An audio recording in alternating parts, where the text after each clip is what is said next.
ဆိုတော့က present continuous ကကြတော့နံပါတ်1အခုလို့ရှိစကားပြောနေတဲ့အချိန်အတွင်းမှာလုံနေပြောနေတဲ့ကိစ္စတွေမတစ်ချက်ကစသင်နေတယ်အဲ့ဒီမှာတစ်ချက်မြင်လန်းခေါ်တယ်ဟဲ့ဘာလုပ်နေလဲဒီမှာဝိုင်းလို့ကူအောင်ဆိုတဲ့ချက်ကမဲသမီးဒီမှာစသင်နေလို့ I'm teaching right now အဲ့လိုပြောလို့ရတယ်ဆိုတော့အဓိကကိုစကားပြောနေတဲ့အချိန်အတွင်းမှာလုံနေဖြစ်နေတဲ့ကိစ္စအတွက် present continuous ကိုသုံးလို့ရတယ်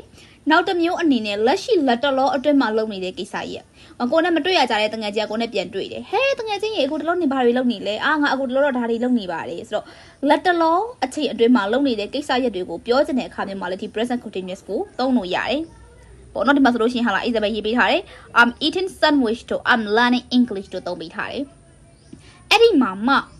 I ဒီအမြဲတမ်း am နဲ့တွဲပါတယ် he she it ဒီအမြဲတမ်း is နဲ့တွဲပြီးတော့ we you they ဒီအမြဲတမ်း are နဲ့တွဲပါတယ်အနည်းကိန်းဆိုရင် is နဲ့တွဲပြီးတော့အများကိန်းဆိုရင် are နဲ့တွဲပါတယ်ဆိုတော့ verb to be အကြောင်းကိုလည်းသိထားရမယ်အောက်ကအချက်လေးကတော့ဒါကလေးတွေနဲ့မှတ်ရမယ်အချက်ပေါ့နော်ဆိုတော့ present continuous tense မှာအကယ်၍များပေါ့ always တို့ frequently တို့နဲ့ရေးတဲ့ပုံစံလေးရှိတယ်အဲ့လိုရေးတဲ့အခါမှာကျတော့အခုလက်တလောလုံနေဖြစ်နေတဲ့ကိစ္စမဟုတ်တော့နည်းနည်းလေးကိုကအနွားရင်းဖြစ်တဲ့ကိစ္စမျိုးပေါ့နော်ဒီဘယ်လိုပြောရမလဲလိုအပ်တဲ့ပိုနေတာတွေမျိုးအဲ့လိုပုံစံမျိုးမှာသုံးလို့ရတယ်လို့ပြောထားတယ်ဥပမာထားပါတော့သူကအမြဲတမ်းဒီပုံမဲဆွဲနေတာပဲ